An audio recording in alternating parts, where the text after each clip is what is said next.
দেখো বন্ধুরা, এখানে বেল ফাটিয়ে নিয়েছি। বেলগুলি চামচ দিয়ে কেচে কুড়িয়ে নেব। কুড়িয়ে এগুলি দিয়ে শরবত বানাবো। শরবত বানিয়ে তোমাদের দেখাচ্ছি। এখানে জল নিয়ে নিয়েছি। জলটা দিয়ে দেব। জলটা দিয়ে ভালো করে চটকে চটকে মিহি করে মাখিয়ে নেব। এই দেখো, ভালো করে চটকে চটকে মিহি করে মাখিয়ে নেব। তারপর এটা ছাঁকনি দিয়ে ছেঁকে তার মধ্যে একটু চিনি আর দুধ দিয়ে দেব।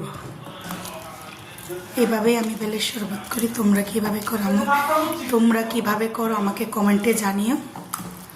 বন্ধুরা, এখানে চটকে নিয়েছি। এখন চার ছাঁকনিতে ছেঁকে নেব। দেখো বন্ধুরা, আমি ছাঁকনিতে ছেঁকে নিয়েছি বেলগুলি। এখন এটাতে একটু চিনি দিয়ে দেব আর দিয়ে দেব দুধ। এই দেখো, দুধ, জাল দেওয়া দুধ দিয়ে দিচ্ছি।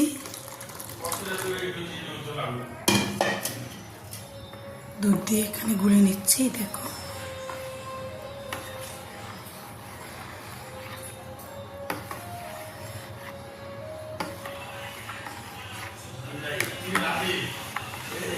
দেখো এখানে গুলে নিলাম।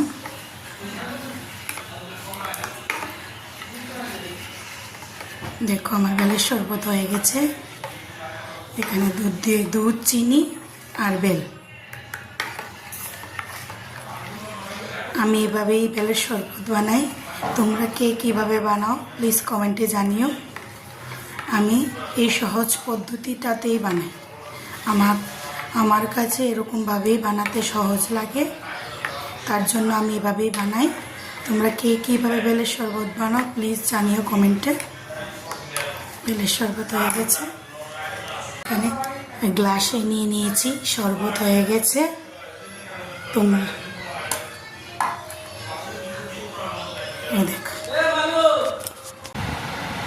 বেলের শরবতের ভিডিওটা ভালো লাগলে আমার ইউটিউবের পেজটাকে লাইক, কমেন্ট, শেয়ার এবং সাবস্ক্রাইব করে দেবেন। আপনারা পাশে থাকলে আমি এগিয়ে যেতে পারবো।